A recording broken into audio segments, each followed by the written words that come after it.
What's up, guys? Just hanging out. Trying to decide I want to wear my sunglasses. They say the eyes are a window to the soul. I want to share my soul with y'all.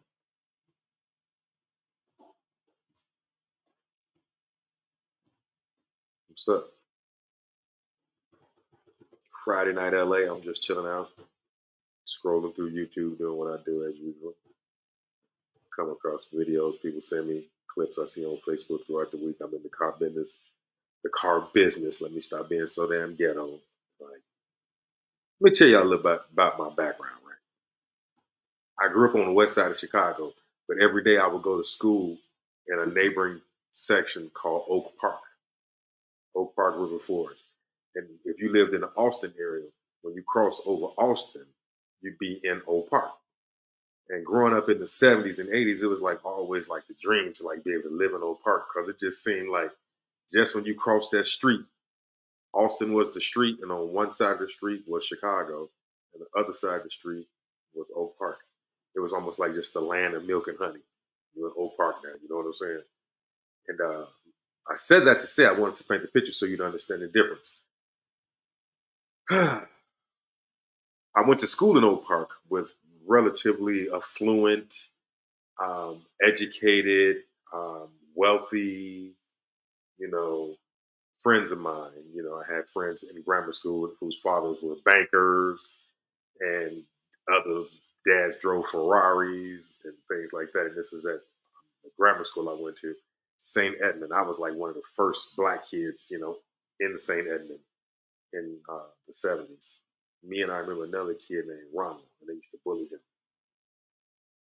But so I ended up at St. Edmund. So I had a double type of life almost from the beginning because I grew up on the west side, but then going to Old Park every day, I was with like mostly white people. So from a very early age, being around white people was a normal thing for me, and I understood them as people. But I do remember being called the N word and things like that when I was in grammar school, and I talk about that sometime because a couple of the cats that did that, we cool today because it was just something that in that time we was kids and maybe we was being influenced from other places, and didn't quite understand. But it was also in a time when you just fight it out and get past it. And when we grew older, we got cool.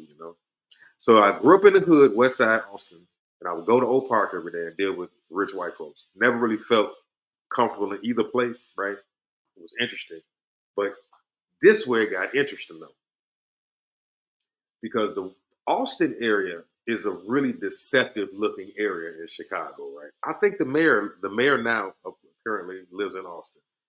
And Austin has like manicured lawns and things like that, older probably demographic of homeowners. Now a lot of Hispanics and gentrification is happening in Austin. But in the time I grew up, it was, people like my mother and father, then it transitioned to like grandmothers, black community. But let me tell you something. The grandmama and them was taking care of their properties, but them grandkids that they had, all them little crack babies, the grandma and them had because the generation before them was caught up into that 80s scene and all that whole wild thing. Grandma and them grandkids was terrorizing Austin to this day. Austin is one of the probably highest uh, deletion rating in the city of Chicago as far as numbers go. And so I grew up in Austin, but then as if Austin wasn't crazy enough, after school, since my mother was developing her businesses and doing things like that, I would go over to my grandmama house on Roosevelt by Kedzie, right? 1119 South Troy Street. Now, growing up on Walla, right, was one thing because as I developed the story, it's not Walla isn't even something I could describe to you in one video. You just got to go for the ride with me to understand what Walla, aka Wall Street, met and influencing and shaping me. But after school, since my mama was working all the time, I would have to go over to my grandmama house, who lived on the deeper west side, right? Roseville and Troy Street, 1119 South Troy. My grandmama was a wonderful individual and working from her understanding of that era, straight up country girl from down south, and was just an incredible, loving woman of God. Truly had developed into that.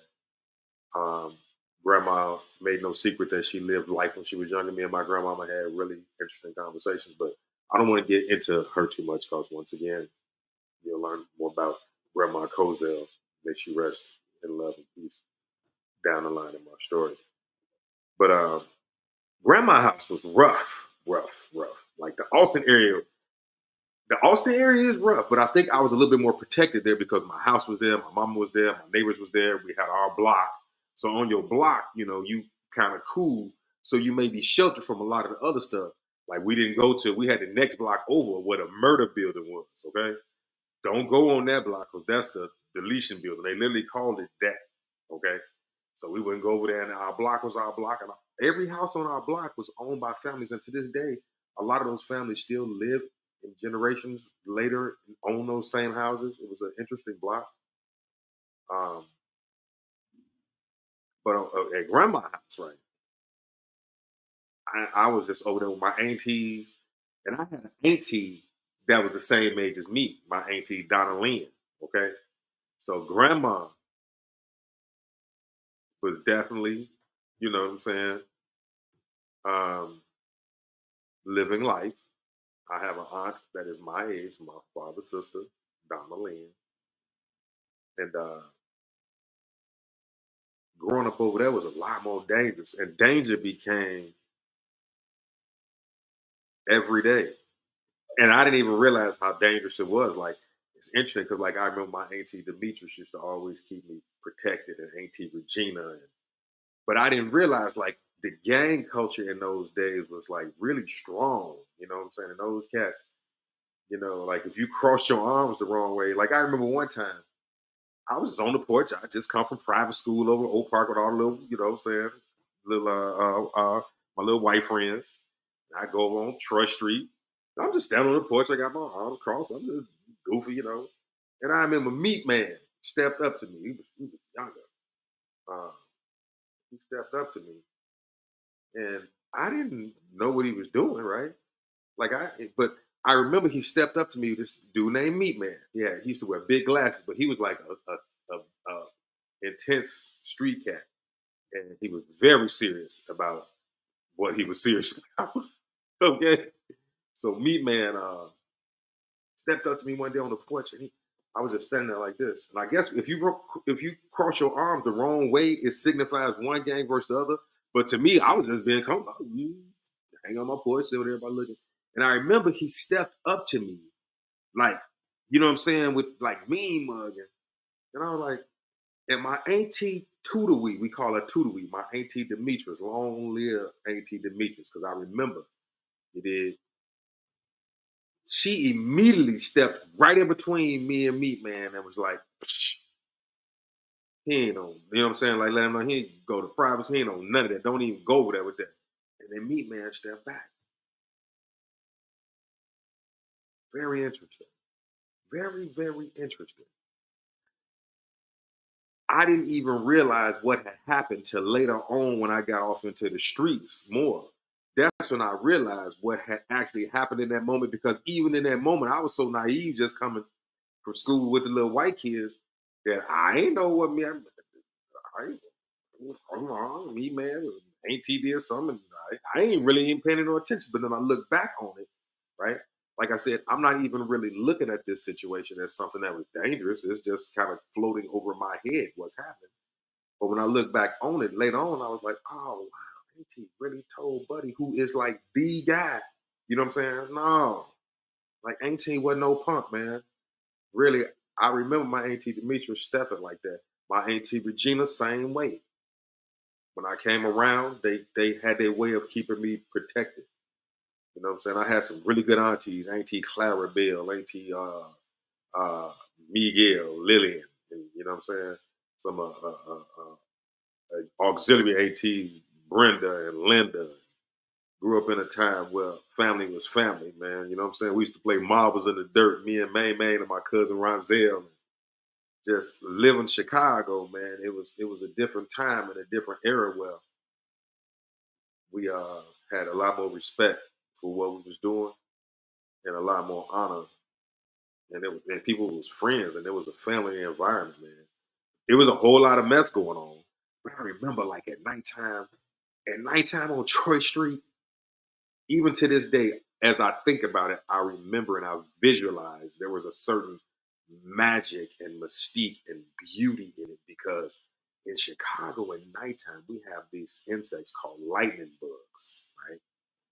And the lightning bugs would start coming up right around 7-ish or 8-ish, whenever the sun would start to go down. You'd see all these bugs in the air and they would just be lighting up. Their light would be flickering every now and then. And we would catch them and put them in jars and have lightning bugs and catch them in our hands and let them go and just all sorts of things. We were just fascinated by lightning bugs. You know what I'm saying? So when I think about Troy Street, I not only think about the danger, but I think about this certain mystique of beauty uh, that it was too. You know what I'm saying? And how God was preparing me for something much bigger. Wow. Yeah, He was preparing me for something much bigger. You know what I'm saying? Always kept me protected. Always did. Always my aunties and them, they really clearly because I'm 52, grew up in Chicago and people don't do that. You know what I'm saying? Yeah. So I'm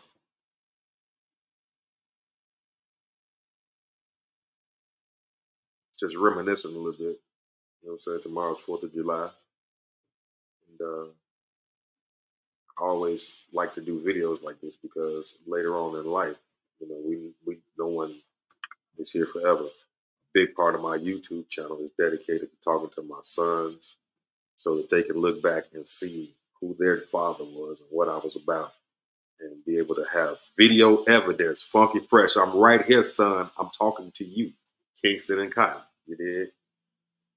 Just kind of talking to you first, and then as well as the people talking about my life and kind of talking about an era that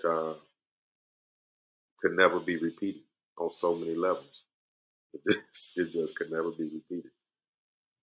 I like having my talk show and it's cool, but I think that I've spent so much time in life and being the supporting cast member that a lot of my own talents and things that I kind of wanted to do, I won't never say overshadowed. I think were being formulated and cultivated in my mind, like all the stuff and the people I've been around and associated with. And now I'm in a space where I'm just like focused because I get it. I know I don't want to sound cliche, but when you know what I'm saying, know what your purpose is of sorts.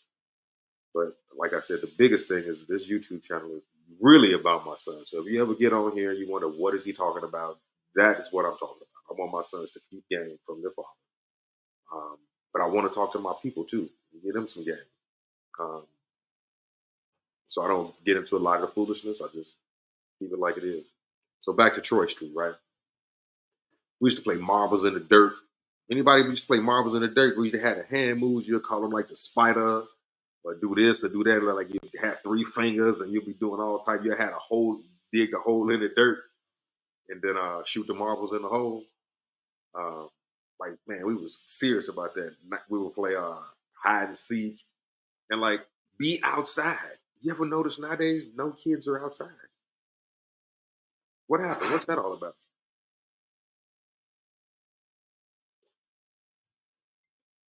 No kids are outside anymore.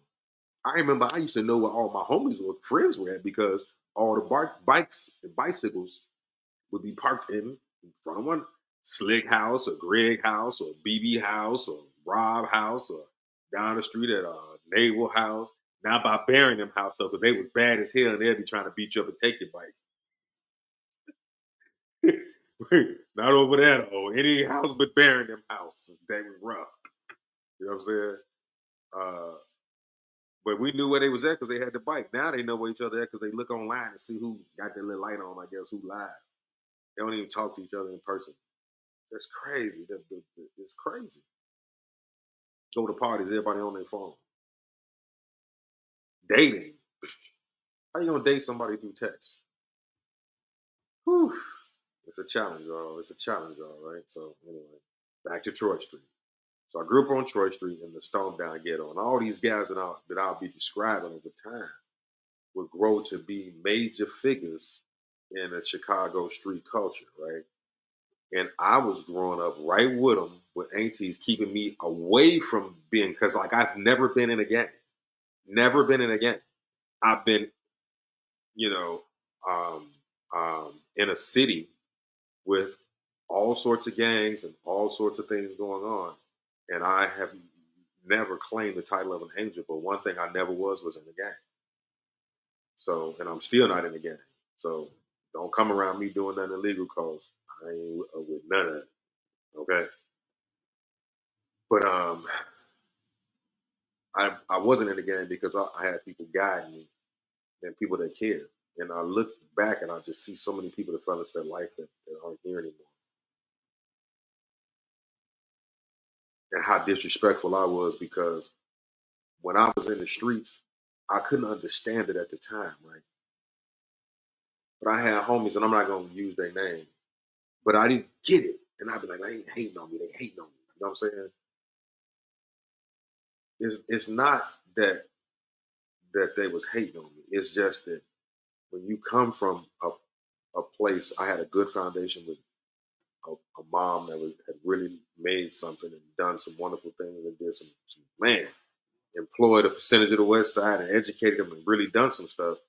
And then I get out here and I'm running around doing all sorts of God knows what, you know what I'm saying, after high school. A lot of the street cats, yeah, even though I was connected because I was hiding behind certain things and just none of this stuff am I proud about, but I just want to talk about it, you know what I'm saying? Um, but I used to think they was hating on me. When I look back on it now, I get it. They it wasn't fair. They looked at me like a lot of those cats really didn't have no other way to live and eat and survive. Some of them cats was literally eating out of garbage cans if they hadn't had street money to go get. So for me coming into the game with a mama who got money, running around with foreign cars and all this stuff at 16 years old, and 17, 14. I had my first foreign car at 14, keeping it 100. No, 15. It's an Audi Fox. Eric gave it to me. Second car was a BMW. Third car was the car my mom gave me, a 1978 Buick Regal G body uh, turbo sport coupe with the black and gray stripe up top with the red guts. Wicked, wicked. But I want to stay focused on Troy Street. So Troy Street, like I said, all those acquaintances that I was making over there would end up being legendary. But then also, don't forget about St. Edmund, because remember, I go to school with these little white friends every day too. And a lot of these people would really turn out to be my friends, right? And it developed a pattern because since I was comfortable there, I would move on and go to other educational, institutions and kind of still develop the same sort of relationships. But what I look back on now is when I would be at school at St. Edmund, I never really felt like I was in, you know what I'm saying, fit in because I didn't. You know what I'm saying? Luckily, I had my brother and sister, Kim and Don McCoy, that were with me. But then on those mornings when we was fighting, because brothers and sisters fight all the time, I was still by myself. You know what I'm saying? But it never gave me a sense of like I really belong in Oak Park, or then when I was over on Troy Street, I didn't really belong there either. But I had to survive and learn how to survive and deal with both them worlds every day, every day, every day, every day. for a long time. So it got me comfortable with dealing with um, my white teachers. I used to get in trouble. Look, I did have parents though. Like my mama, she knew I wasn't no angel, so she wasn't the type of parent that would come up to the school tripping on the teachers. But she would recognize that maybe one or two times that I really wasn't cutting up and they was just tripping out on me. So, my mom was real fair and balanced in that regard in my education because she put up with a lot for me in dealing with that and a lot of sacrifice that she dealt with sending me to all these schools. So I never really felt in, but like I said, felt like I fit in either place. But I was learning how to deal between these two worlds. You did, and growing up after St. Edmund, I ended up going to Providence St. Mary. I don't even know how that even got on the radar. I swear. I mean, Providence St. Mel is like, especially in that era, that was like the prestige, still is. It's hands down a prestigious institution. Everybody's talking about, oh, they're 100% of the graduating class is going to college. Providence St. Mel been doing that since the 80s. Paul John Adams III, shout out, Mr. Adams. American education, American hero has been an amazing resource for me. Never gave up on me, even when I was in all sorts of trouble. I remember Mr. Adams' boy used to put fear in our heart. You know what I'm saying? Real fear because we respected him, but we also knew he might choke you. It was in that era because he knew he was dealing with a wild environment. You know what I'm saying? Um, a lot of the crack cocaine was about to hit the street in those days. He was on the west side of Chicago. He was on the west side over there by Willie and them, within the Vice Lord territory, and like he was in a real active. Well, no, is in a very active Fifth City. He's in a very active area of Chicago, legendary for street things like uh, the King of the Vice Lords, self-proclaimed, and some agree, many agree, respect to Willie Lloyd was from that era. So it was nothing for Willie Lloyd to be walking his dogs past Providence St. Mel. He was the king of one of the most allegedly organized and influential street organizations ever to be formed. But yet Mr. Adams is here trying to get kids to go to college and all that. But then you see these type of individuals around the neighborhood, they ride big cars. I mean, boy, when I was on Troy Street, man, I used to see my father with his friends, Michael Coop. You know why they call him Michael Coop? Because he always had a Cadillac Coupe. Mike was cool to me, boy. He'd come through with them doggone yellow, canary yellow L dogs with the white interior and blow them fancy horns. Boop, boop, boop, boop, boop. Boop, boop, boop, boop, boop. Boy, because I'm a car motorhead, man, from way back. And I had my first car accident, like I tell people, when I was 5 years old. True story. And growing up in those eras, man, them cats was like big to me. You know what I'm saying? They was just hanging out, having fun every day, riding big cars. You know what I'm saying? It was just, man, something about the influence that them cats had on me, man, was something else, man. I still remember when I was a shorty on Walla. Um, when Michael Koopner would pull up and my boy Keith from the 300 block, his uncles Bruce, them and all my dad and them, they all rode them big cars, man, in them days, and they was solid guys. You did solid guys, man. Interesting role models, because even though they was hustling and things like that in those days, it was so much honor in it. It wasn't something they was proud of, so they wasn't sending around advertising that they was hustlers and doing certain things. You know what I'm saying? Nowadays, these dudes, not only are they proud of it, they go make a rap song about it. Like they forgot that this whole thing was supposed to be built in secrecy and exclusivity and privacy. Like y'all defeating the whole purpose of this crazy thing that y'all involved in anyway. It makes zero sense. That's what let you know there's no more structure and all that stuff. Like I watched it. I knew them guys. I wasn't a part of their organizations, but A cat like me could never survive in the Chicago game right now. You know what I'm saying? Them young boys, man, them young alligators. And I got some guys, but for what? For what? So Mr. Adams was at Providence St. Mel, you know what I'm saying, um, dealing with all sorts of situations.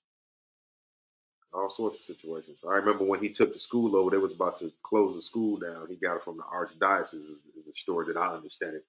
I might be wrong. Some people could chime in and, say add to it in the comments. But he got the school, the archdiocese was going to close it down. And he took the school over from them. I don't know what the exact deal was on arrangements from they say it was from some nuns. And Providence St. Mel was formed, and Mr. Adams made it a school where you had to pay to come, and it was a much less than like the other prestigious high schools around were like St. Ignatius and Trinity and things like that. In those days, Providence St. Mel was right up in that era, and it was an alternative for black kids who were getting accepted into. In those days, you not only got accepted into one college, Mr. Adams used to make you get accepted into at least two colleges. So they don't talk about the real story. People talking about how excited they are to people get them to sign up for a college. Mr. Adams used to make sure that you had two colleges that you were um, set up and able to choose from when you graduate from Providence St. Mel. I can't say enough about Providence St. Mel. It wasn't the school for me because I was a different type of individual, right? But it turned out to be some of the best things that happened to me. To this day, I could not be who I am under no circumstance without Providence St. Mel. Okay.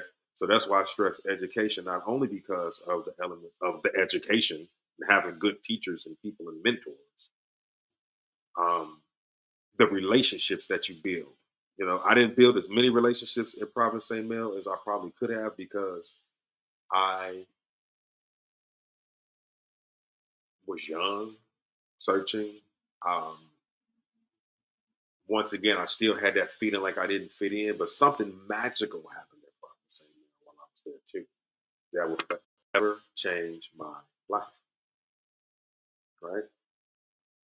I met a cat by the name of Tony Lorenz, who was the music director for Albert King. Right? At that time, Mr. Lorenz was the head of the music department. And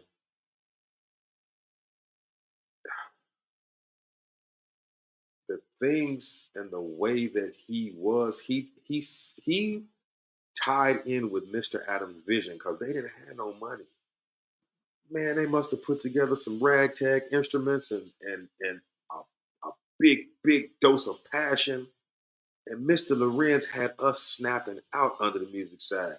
To this day, to this day, the creative development under Tony Lorenz by some of the people who have influence over many people now to this day that were once being guided and touched by Tony Lorenz and the staff at Providence St. Mel. Shout out Sylvia Jones. Shout out Shadow Simeon Norfleet. Okay, Simeon got the longest running hip hop night in the world. And I don't even know nobody. Y'all may not know who Shadow Master is, but I don't know anybody to this day that could out rap him. It might be something that is, as good as him, but I ain't heard nobody better, especially under the freestyle act. It's ridiculous. And me and him used to be at Providence St. Mel, boy, every day. He had a Jerry curl. I had a kitchen curl because my mama tried to give me a kitchen curl. She wouldn't send me to the hair salon, let me get my curl like everybody else. She tried to give me a kitchen curl in the crib. Man, I must have came outside that she gave me that kitchen curl. I went down to my boy BB house and Brian them, BB and Brian and Baby and them. They had a bunch of, what I'm saying, brothers and sisters. They lived on Wall a long time, still got family there. I went down there and I remember we was looking, they was like, boy, what's your hair? And look, I had patches of hair coming out of my head, y'all.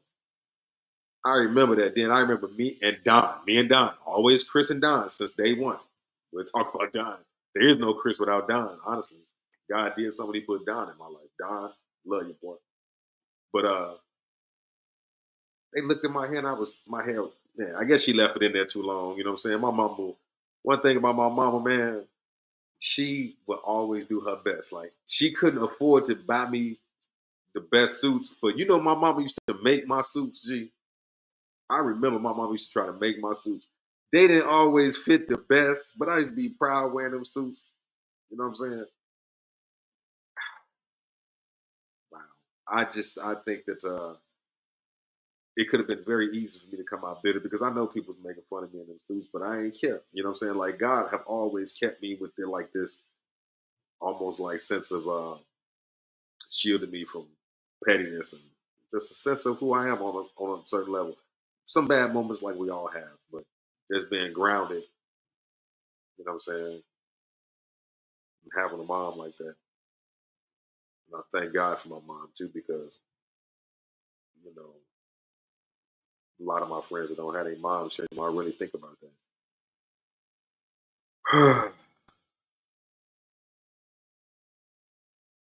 So yeah, Troy Street, growing up, Providence St. Mel. And Providence St. Mel was closer to Troy Street than Oak Park, okay?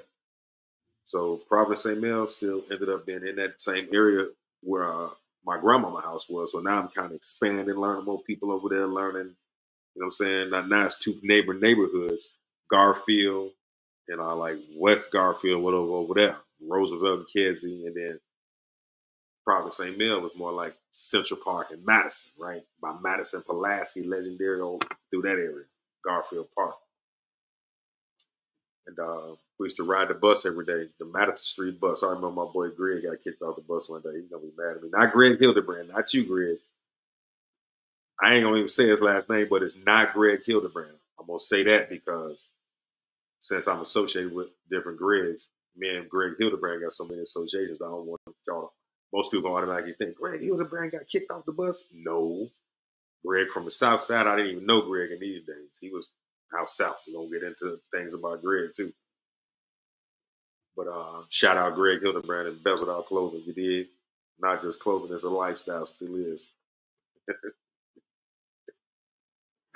Woo! What a life. So Providence St. Mel. Now Providence St. Mel, I met Tony Lorenz. Right, Mr. Lorenz was the music director for a legendary freaking Albert King. Like, if people don't know about music, let me tell you. In history of blues, it's certain cats that's like the end all be all, and Albert King is one of them. My cousin BB King was, I think, on a higher level. But I no, hold on. Let me be careful how I say that because ain't no higher level when you start getting on a level where they are. I think Cuz was a little bit more accepted commercially. Albert King was like had so much of a more country style and just down home, like the way he got out was just a totally different thing. BB was more of a gentleman. Albert King was damn near a gangster a little bit most what I hear about. I gotta get Tony Lorenz on the show. Oh, I gotta get Mr. Lorenz on the show. Oh my goodness. The stories that man got. Tony, I gotta get you on the show, man. Uh, but Mr. Lorenz used to tell us stories about Albert King and and I was a blues man. You know what I'm saying? I was into singing blues, and love the blues. And it was just always listening to Muddy Waters. When I was a shorty, I ain't even wear gym shoes. All I wore was Dob hats and suits. You know what I'm saying? And and I was for real.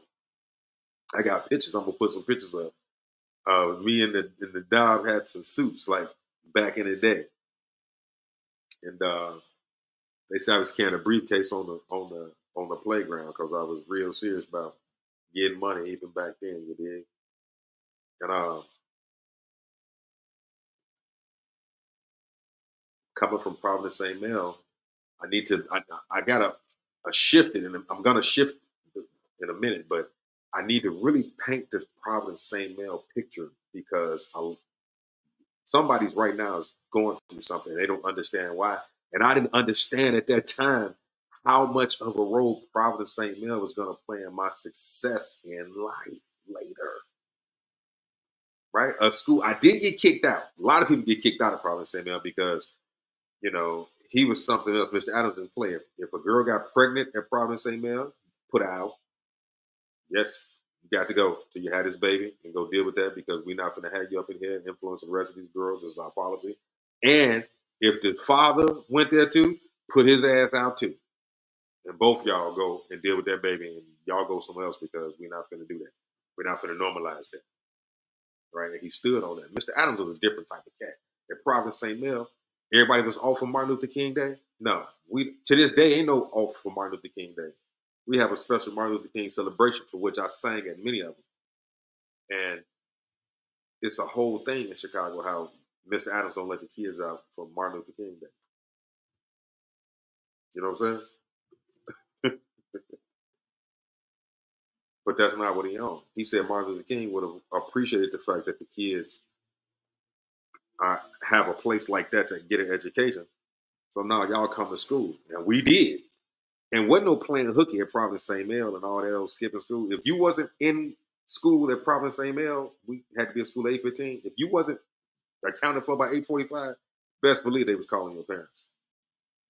And I don't even know what would have. One time I think we might have did though, but whatever.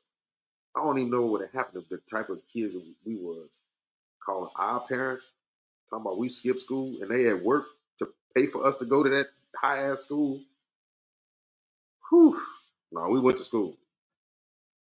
But we was also like a West Side elite. So the schools around us, like Lucy Flowers, that was right in the because we in the hood. We're in the middle of the hood. The kids at Lucy Flowers used to prey on us. They used to steal our gold chains and chase us through the park and do all that type of stuff. Cause them kids was hey, them kids was something else. Lucy Flowers. I remember they definitely robbed us one time. I was mad. Ooh, I was mad. Me, Don, and Jaren going through the park. I was mad. I was trying to fight back, but they just overpowered us. I was mad. I ain't never liked for nobody to take nothing from me. So I was mad, man. Ugh. And he played me like Indiana Jones. I had my little butterfly look, you did, click, click, click. Man, he pulled out a big old crocodile Dundee, you did. And I had to get up, man. But I was not happy about it. You know what I'm saying? I always been just crazy. I don't like nobody taking nothing or just gangster me. Man, I remember one time this big kid named Kenny on Waller. He lived on the Fulton side. He had did something. He punched me in the stomach. Something he did. I was always getting bullied because I was a short, fat kid, but they had a surprise coming messing with me like every rip. So Kenny did something, bullied me. I'm like, yeah, okay, no problem. So he punched me or did something. Whatever he did, he hurt my feelings, and don't do that. Man, I must have got this bike. My brother Don had a big mountain, crazy ass bike he had bought, right? That they had bought for him. His mommy Lane, Mama Lou, they bought this big, crazy ass bike for him, man. And so Kenny had did something. Now they just chilling. I'm like, he think he just finna do that to me, and it's just gonna be sweet. You just wanna okay. Don't even worry about my wife in here. Okay. So I slid. I got Don big crazy bike. You see them big ass electric bikes they be having now? Buddy had one of them. Buddy had one of them like um, back then, but it wasn't no electric. It was just big. I don't even know why this bike was so big. It was black with big ass shocks on it. It was huge, right? So me and Don brothers, so I'm like, man, let me get a ride on your bike. So I get his bike. And Kenny was just sitting. I don't know if he had his bike turned upside down. He might have been fixed to flat. Whatever reason, he was sitting in front of Slick House, the big brown house. Greg them house. No, the house next door was Gerald house. And he had his bike there. So I got on Don's bike. I went way down the block, about 2 blocks, right? I got on that big heavy ass bike and I rolled and I got up as much speed as I could. And I got up as much speed as I could. I came around that corner and hit that speed and I ran right into that boy. Listen, I hit him so hard, Joe. I hit him so hard. He was surprised, shocked. He couldn't believe it. I never forget that moment, man. It taught me something about how to deal with bullies. I hit him so hard with that bike. He beat my ass probably, but he didn't play with me no more. He did not play with me no more after that day. I hit him so hard with that bike, and I remember he tried to play it off like he wasn't hurt, but he had to be hurt because he was standing on his bike like this, right? And I came and hit him. Man, I went down all the way by Keith Pearson crib, way down in the 300 block, right? By Austin Bank. And just got up as much speed as I can, right? Came up that sidewalk, turned into there, across that yard. He was sitting there, and I hurt myself to hurt him. Do not play with me. I was on a kamikaze mission because in the hood, it's just certain things you just cannot let a cat get away with. You know what I'm saying? It's beyond gang banging. It's just what the hood represent. I, man, listen, I hit that boy so hard with that big ass goofy bike that Don had. But check this out. I broke the bike. When I hit him, I broke Don's bike. Now I'm in trouble because I now they got beat up. Right? I done went down there and borrowed my best friend, my brother bike. I drove 300 miles an hour, running to this dude, break the bike. You should have saw my father Wendell down there the next morning drinking his beers around and fix that bike.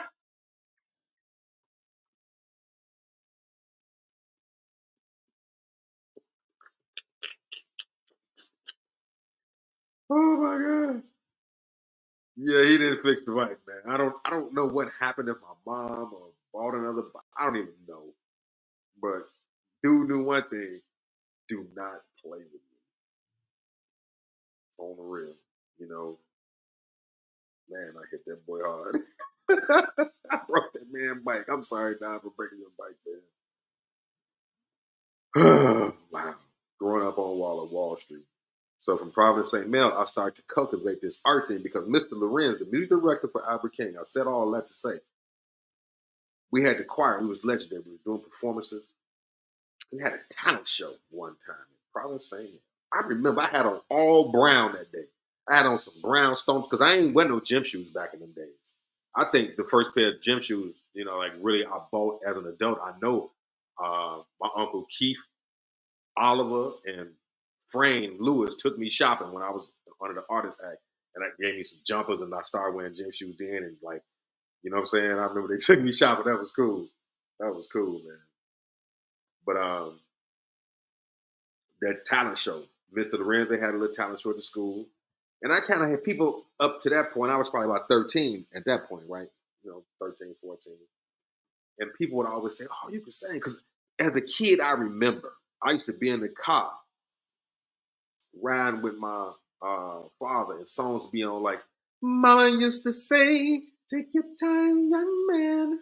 Mama used to say, don't you rush to get old. Mama used to say, take it in your stride. You know what I'm saying? Like, it was in that era. Mama used to say, live your life. Them cats used to go crazy, right?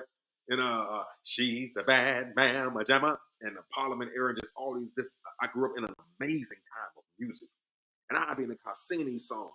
And I remember a couple times I'd be singing so hard with the music, my father's friends and them would applaud for me, and what I'm saying, let me know, okay, Wendell, you see this? You know what I'm saying? Like, so I started like digging into that feeling a little bit, even before I got up with Mr. Lorenz. So when I got up with Mr. Lorenz, and I remember I pulled up on stage, and he had heard me earlier in a rehearsal because we was probably practicing for the choir in the beginning of me knowing him.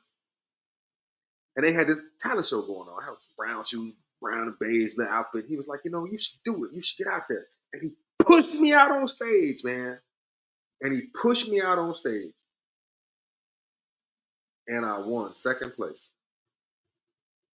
The first time I got pushed out on stage, I won second place. I was scared. He pushed me out on stage. Tony Lorenz, man, he did that. To this day, like the significance of that push, having somebody just see it in you and be like, go on, put down yourself.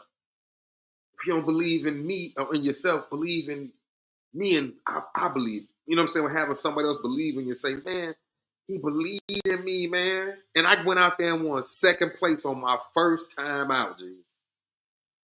Boy, from there, you couldn't tell me nothing. Next thing you know, my nickname was Lil Luther at Providence St. Mel. I was the man. Now I found my identity. I started to find my identity. And then I thought back when I was in St. Edmund. I know I used to be looking goofy because I would get up and do dances in the front of the kids. Like when we had little parties in the classroom, I was even entertaining in those days. I get up and do dances. I remember Miss Wesolowski, she was like, it wasn't that good. I remember she told me one time, you just did the same thing over and over. Because I ain't no dancer. I ain't know I was going to be a singer, producing music monster. I just knew I had this creative thing in me and it was coming out as dance at that time. But she really didn't. Miss Wesolowski wasn't. I don't. She's still alive too. She probably watching this. She suspended me too. Now, when she suspended me, she was right because what I did was wrong. But she didn't.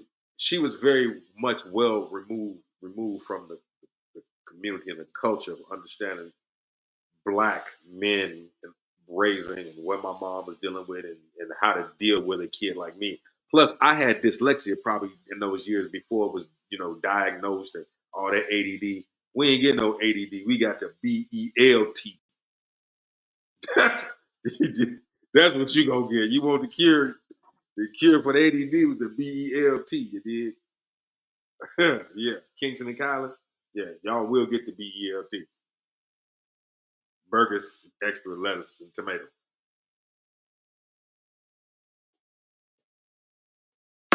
However, so Providence St. Mel, Mr. Lorenz pushed me out there, and it really spawned something really, really, really special, man. In those Providence St. Mel years, I remember those teacher, Miss Knox. Miss Knox was obnoxious. She was a math teacher, and I used to flunk her class all the time. All the time, I used to flunk her class. And when you would flunk Miss Knox's class, do you know what she would do? She would stand in front of the classroom and get up there and do this to you. Salute the flag. She'll tell you, you know what you got, man. Ah, damn, just bogus banging with it, man. Miss Knox was a hardcore teacher. To this day, I guarantee you, I got people that's watching this video that remember Miss Knox and they still have nightmares about that woman in her algebra and her math classes. I remember I got an A in algebra when I finally got to the Chicago Academy for the Arts. My teacher was Mr. Sollenberg, Richard Sollenberg, Dick Sollenberger. I got an A or a B in his class, and I remember that moment. I might have only done it that one time, but since he was a creative theater guy, right? Straight up white dude though.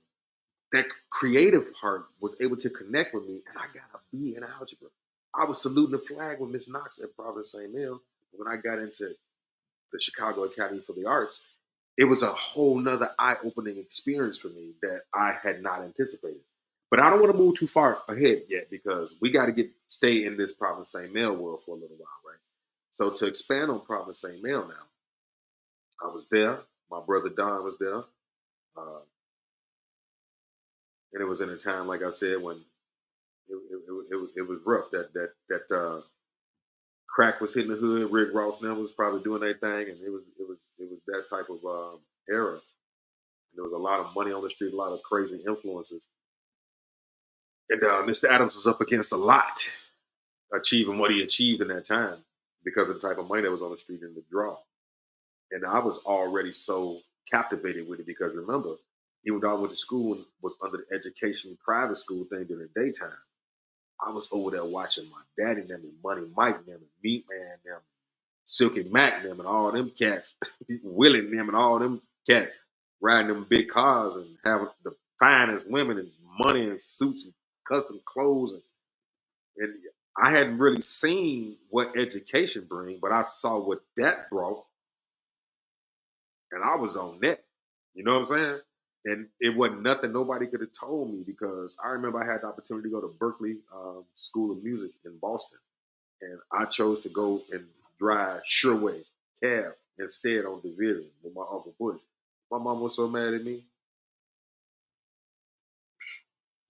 Well, listen, as we go down this journey, like I said, I'm documenting a lot of this stuff for my sons, and we're gonna get into some of the granulars about that because I need to share this stuff. It's important. It's relevant Chicago history, and the story is not really being told the way it should be, and people that aren't being honored in a way that they should be. So I've been trying to figure out what I was going to do on my YouTube channel, and now I know what I'm doing on my YouTube channel. Just talk to the people, talk about it, yeah, in a way that I'll be respecting my sons, and you know what I'm saying, they can be proud of their dad when they see this. So yeah, Providence St. Mel, there was a guy by the name of Mr. Andrews, Don Andrews. Don Andrews was interesting. I remember Mr. Andrews, and if you once you talk to me a little bit, you'll understand. I got this weird quirk in my brain. I remember things according to the cars people drive. Right? I'm a car fanatic. I had my first car accident when I was 5 years old. True story. I remember Mr. Andrews drove like a 1983 or 84 Ford Tempo, something with a stick shift. Broke. He ain't had no money. He was living in a 2-bedroom apartment. You know what? I might be being generous with the 2-bedroom. What's funny is he lived about a block away from the school I had went to in grammar school, right? He was my high school teacher, but he lived about a block away from my grammar school in Oak Park. So he lived in Oak Park. Remember I told you how our dream was to live in Oak Park? Well, he went to school. He was my teacher at Providence St. Mel in the hood, but every day he went home to Oak Park, a small apartment in Oak Park, but he still went home to what was our dream was to live in Oak Park. His norm. So he drove his little 84, 5, whatever, Ford Tempo to Oak Park. And I remember Mr. Andrew, he always just been so cool with it. You know what I'm saying? To this day, the man just unbelievably cool with it. Just, oh my goodness. But he was a musician as well, Mr. Andrews. So he was there as my religion teacher at the same time. Mr. Lorenz, Tony Lorenz, the Albert King Blues music director, was there. Mr. Lorenz changed Albert King's sound. Okay, like he was instrumental in Albert King's sound. I cannot stress enough the influence that Mr. Lorenz had over Albert King and the blues movement in itself, and electrifying Albert King. Him and his brothers. He come from a whole slew of talented brothers. His brothers are monsters in the game. And Mr. Lorenz, man, is the real deal. So, like I said, at that time, Mr. Lorenz and Mr. Andrews was there together. Mr. Andrews also happened to be a musician. So the first time I ever went into the studio, I went into the studio with two masters. Mr. Mr. Lorenz was a master of music at that time already. He's still playing. He was a master of music and had a way about him that captivated us and made us want to be entertainers and learn from him. We was intrigued by some kind of way. We just felt he was authentic, and man, we was me and my man Simeon Norfleet. There's certain people that really took it there with the creative edge that he instilled in us. You did, and so many other people that maybe didn't go into the path of arts and entertainment, but were influenced by him and built by him. Because I'm telling you, man, the man was something else. I ain't really trying to tickle his little testicles, but the man was a dog with it. You know what I'm saying? Still is, man. I really can't imagine what I would have done if he had to push me out there that day. So I happen to be lucky enough to have Mr. Andrews and Mr. Loren. Now, I know y'all think I'm just rambling, but when I tell you what ended up happening later with these gentlemen and with Mr. Andrews and how this story develops, it shows me how God had set it up in a way that I wasn't even paying attention to. All the dreams and things that I'm having and visions, he had already done it, and I didn't even know. So, Providence St. Mel. I'm starting to get in trouble. I told you Miss Knox would salute the flag on me. You know what I'm saying? But I had built a reputation. I'm Lil Luther. I'm singing at all the award shows. I'm shutting it down. You know what I'm saying? But then I remember, I also got upset. I was upset. It was a royal upset, an upheaval, a scandal. The election is rigged because I never forget this. Remember I told y'all I came in second place. Then I think, oh, I came in second place. So I just knew I was going to come in first place the next one, right? Check this out. Simeon Norfleet and I think it was McCullough Teams. They sang um, one of them songs, like just one of them classics and one of them wedding songs. I can't even remember. I remember I sang, what did I sing? George Michael's and them Careless Whisper. Careless Whisper. But him and McCoy sang something that was like deeply entrenched in the black community. Just like one of them songs that was just a bang on the radio at that time. One of them duets like Endless Love. Or it was I wish I could think of it specifically what it was. Um, man, it's gonna come to me. But they sang one of them songs, right? I learned this valuable lesson this day messing with them, right? My song, I was an artist. The songs of Careless Whisper, their lyrics, time can never mend. The careless whisper of, you know what I'm saying? Like the poetic nature of the lyrics and the majesty and the way that the words are put together. Oh, I'm an artist. When they was over there, like, man, what them people gonna like? And they came out there, and I did my thing. The artist was singing with me. I did my thing, right? But when they came out there with that doggone Secret Lover, that's what the song was. Secret lovers, that's what we are. Trying so hard to hide the way we feel. That whole thing. Man, they came out there and sang that, man. Simeon Norfleet and McCoy Timms came out there and sang that song after I came off doing Careless Whisper. I didn't know I'm gonna get my little trophy. I didn't kill the game. I got, man, they came out there and shut me down. Taught me a valuable lesson though, because it taught me right there on the spot to understanding your market. I'm all into the art.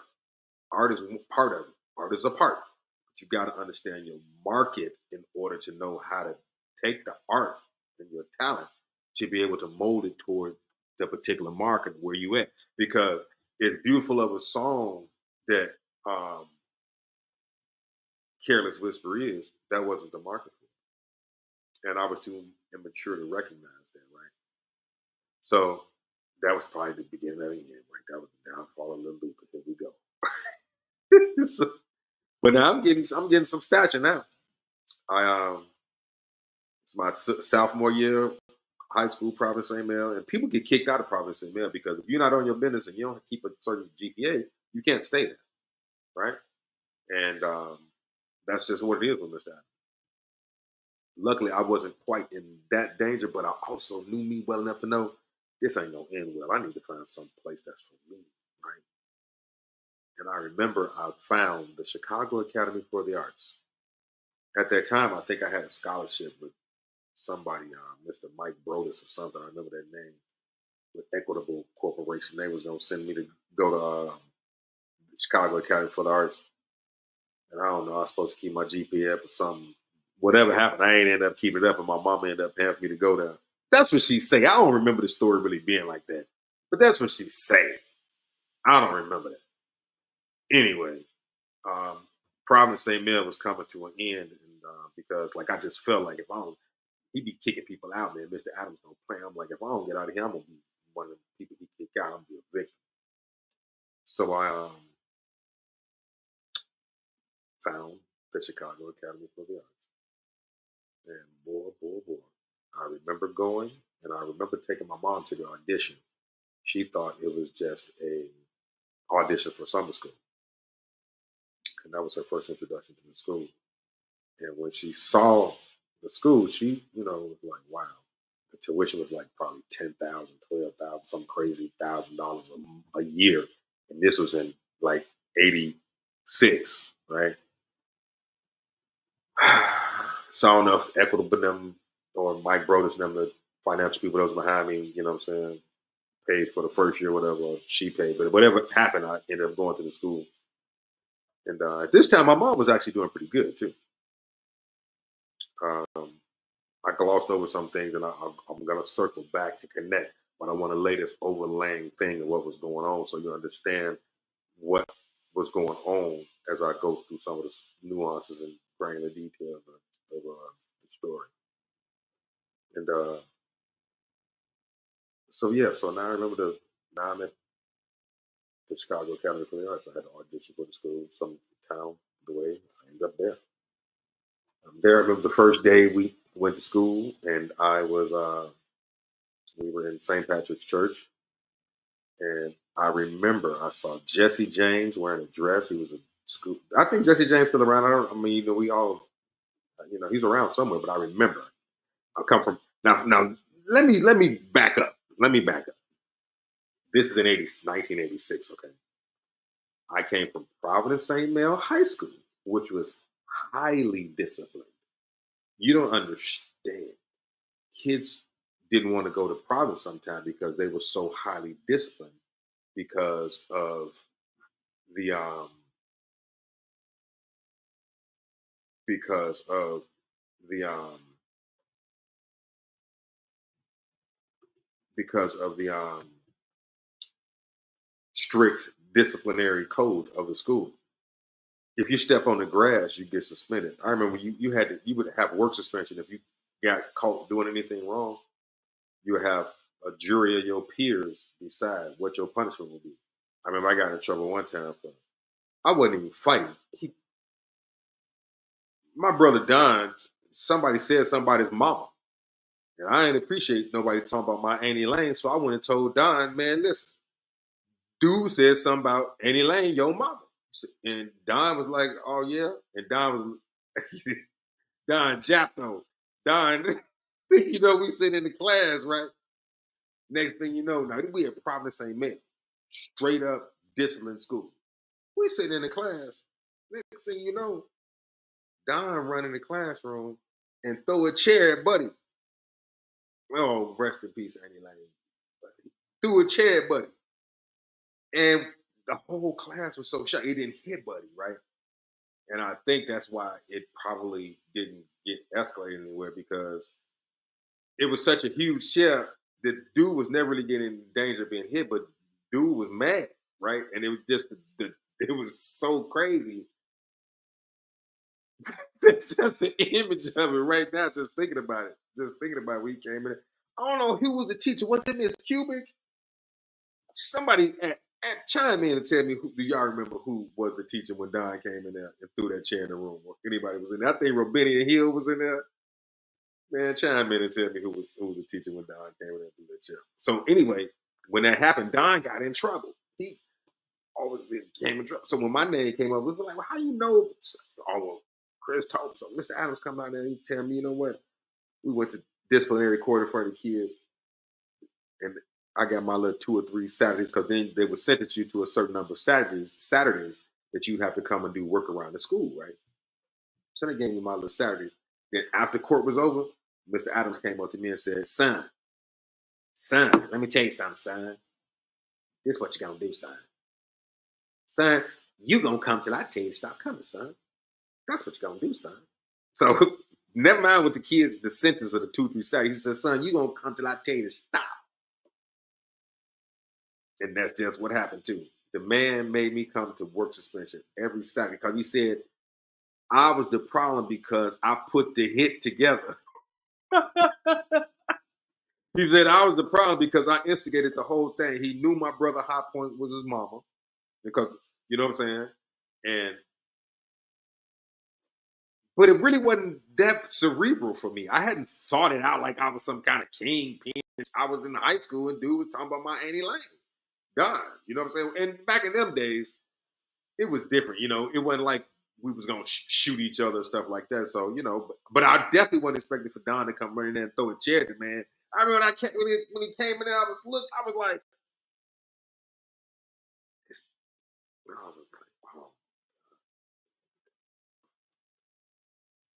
So now I got to be in work suspension every Saturday for the rest of the school year. Mess with, that man made me buff the whole entire school.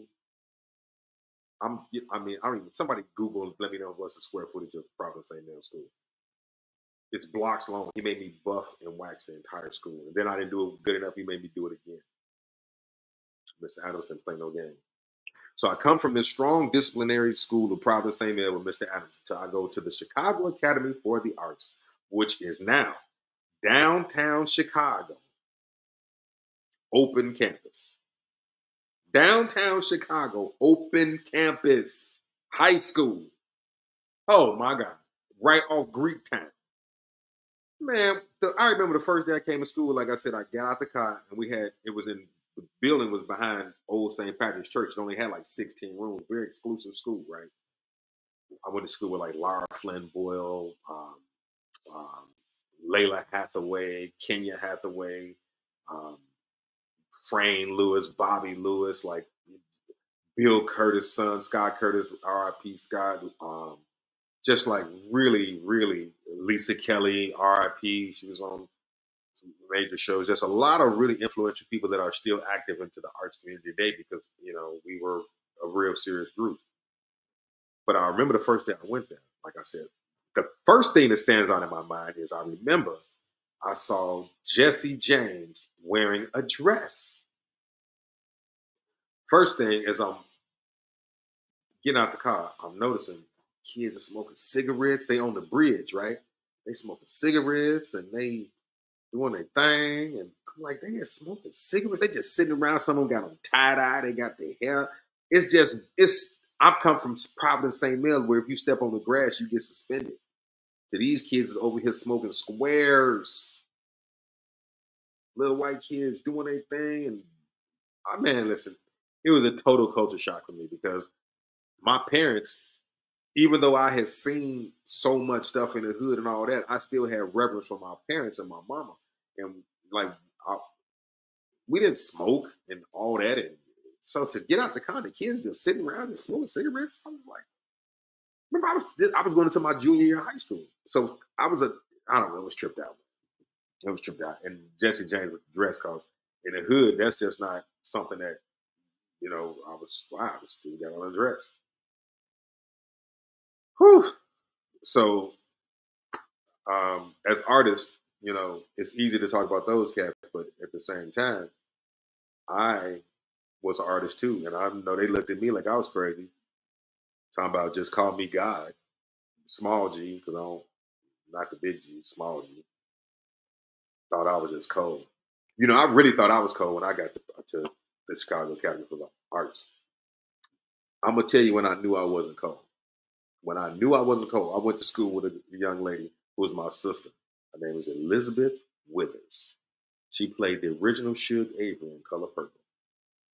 Liz, Liz hails from a small town in Joliet, right? But she played the original Suge Avery in Color Purple on Broadway. Oprah Winfrey, Quincy Jones production. Had a major record deal with Blue Note Records. Hit record, national, international hit record. Raised a wonderful daughter, my niece Chelsea, who is doing amazing things in life right now. Then she's got a new shoe deal she's doing.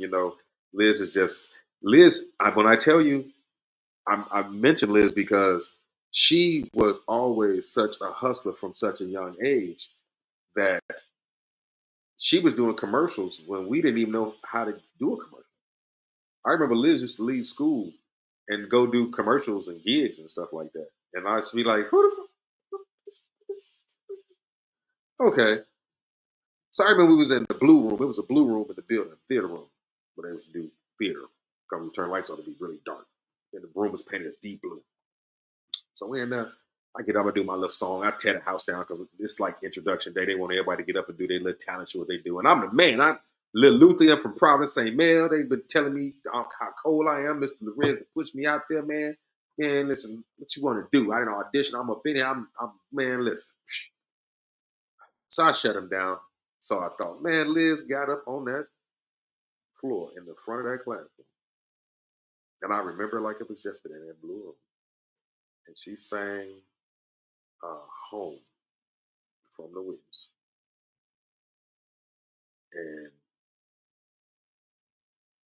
it's like the heavens had opened up when I heard that girl sing. I remember it like it was yesterday. because even though Mr. Lorenz had spawned something in me, Providence St. Mel was an academic school, right? It didn't have nothing like that there. So I was running around like I was cold. And when I that day, and I was still cold up to that point. I'm standing on mine. I'm running it, right? Because I'm don't get it twisted now. I'm skills and talents are different and diverse. But at that time, it's just like who the best singer. You know what I'm saying? Man, that girl came in there and started singing that song, and it just blew me away. I remember like it was yesterday. And she was just so clearly more advanced and talented, and just so many more steps ahead of the game than I was. And I just wanted to just know all about Liz and this man. She's been my sister ever since. Cause one thing about me, I peep game, Joe, from an early age. Anybody that's cool, I don't never want to be the smartest one in the room. I want to be the one, you know what I'm saying? Because I know I'm power. You did from where I come from and from my legacy. I know that, but that's why it's harder to elevate because you want to be around people that's greater than your network or is different from you. You know what I'm saying? Expand. And I've been blessed enough to really be able to consistently keep steadily getting around people that was different and in different social settings and different echelons of life, and offer me access to different stuff. My girl Shannon Green, her and her family are into the polo horses, and Aaron Moore, Wind Down Wednesday. Shout out Shannon. They had the Cab, where we would have live shows out on the polo field, and just all these different cultures and performing on polo clubs. I'm from the west side of Chicago. Who ever thought I'd be performing at a polo club? You know what I'm saying? Same places where, man, listen, y'all ain't understand, man. So yeah, the academy opened up a whole different realm, and it was ironic because at that time it was it was interesting because at that time I don't even know if I should go into that. I might not be able to go into that. I might not be able to go into that when I met Uncle Push. I might not be able to go into that. I had to say it out for later. I got to talk to a couple of people and see if that's something I can go into. But man, listen. Um, from the academy, one of the relationships that really really changed my life was when I met Robert Lewis, Bobby Lewis, the drummer from the Chicago Academy for the Arts, the son of jazz great Ramsey Lewis, Pastor Bobby Lewis, Reverend Bobby today. Bob was truly a great big brother since the first time I ever met him. You meet people sometime, and he wasn't perfect because none of us are. That's not the goal. But you meet people sometime that just really, really, really do their best to be diplomatic and fair and kind and um, not a pushover. Because when we were younger, if you push Bob to a certain level, he was the type of cat that was so easygoing. You really don't want to get him on that.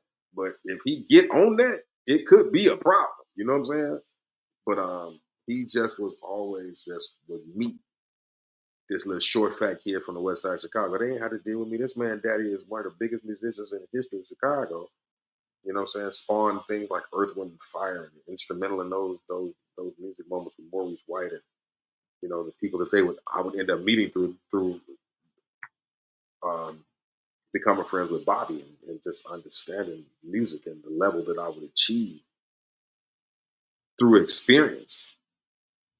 I never would have thought that would have happened like that. I ended up spending hundreds and hundreds, maybe thousands of hours in the recording studio with jazz greats and legends and the top recording studios in the world. Definitely in Chicago, Streeterville and CRC, these places where Rihanna and Lady Gaga and the top artists in the world record. I used to be lamping up in there, Studio D, and like because of the relationships I had with the Lewis family. people used to always be like, man, why you so loyal to them? Why you always in their ass? Why you up the band? They don't understand. See, coming from a place like Chicago, it ain't a lot of arts and entertainment opportunities here. But I knew, I'm like, this is not something, this is special. This man, Bobby Lewis, brought me in, right? And he brought me into something that was really special that I wouldn't have had access to. And I always treated it like it was special because it was special. I knew it was special. And I remember the first time he invited me to his, they actually used to have parties at the house at, I don't, out south. I won't put the address out there. I won't do that. But they had a big house, man. It was a massive house in the south side of Chicago. And just, just a massive house for what it was. It was just unbelievable to be in the house. Ramsey Lewis and playing on his Steinway with Grammy sitting on the piano. I remember the first day I met Ramsey was at a Christmas party at the house, probably the year that I started at the academy. Bob invited me over clearly because at that point, that's the only person that I knew. I hadn't met Frame yet, even though he and I would end up probably getting closer than me and Bobby at some points to go back and forth, but we all just like, together. But me and Frame, versus how we met, I never would have thought how close me and him would have got. I'll tell you that story too. But the relationships when I first met Ram, let me see, Christmas party, yeah. First day I met Ramsey Lewis. Bob had invited me to a Christmas party out at the house. And I remember I told Mom that we was going out to Ramsey Lewis' house. And she's like, what? I was like, yeah, Bob invited me and I want to go. And I remember when he got the gift, I found a wooden thing that was hand carved with music notes. And I took it out to Mama Lewis as a gift to give her. I can't remember if I had ever been out to the house before this. I don't think so. I think this was the first time I'd ever been to the house. It was so intense too. We pulled up in this massive house. I remember they had a big dog at that time. It used to be on the front run porch. And it came to the door, and Miss Lewis had just like a flowing type of, just such a beautiful lady, just elegant in every way. Um, Ram was there. Ironically, that's the first time I met Kevin Lewis too. May he rest in peace and playerism, because he ended up being probably one of the most influential people in preparing me for the real music game of anybody. Okay, and we're gonna get it into that, but Kevin was a powerhouse player, and I didn't understand Kevin, and I always thought Kevin would be around forever to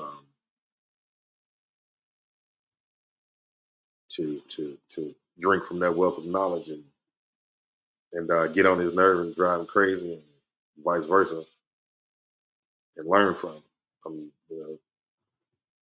Man. But I met Kevin Lewis and Ramsey Lewis the same day. I remember Kevin came up to me real personal, introduced himself. I remember I had a blue jacket. I was fat, little Luther in.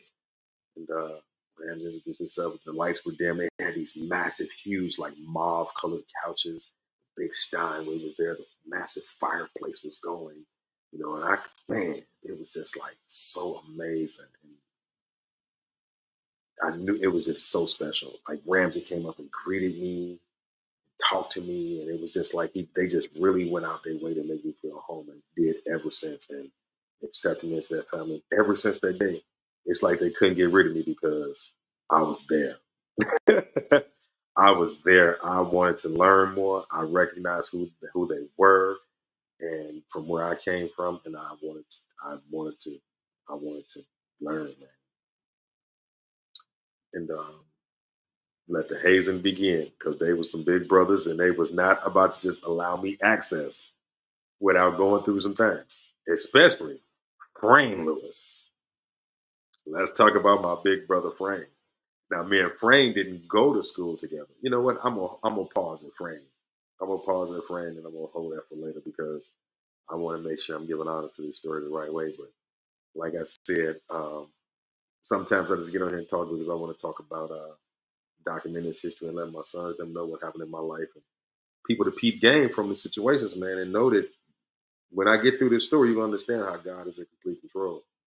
And man, I can't wait to take y'all through this magical thing that took me around the world working for billionaires, dealing with royalty and business owners, industry leaders. You know what I'm saying? Just unbelievable path. So for now, man, thank you.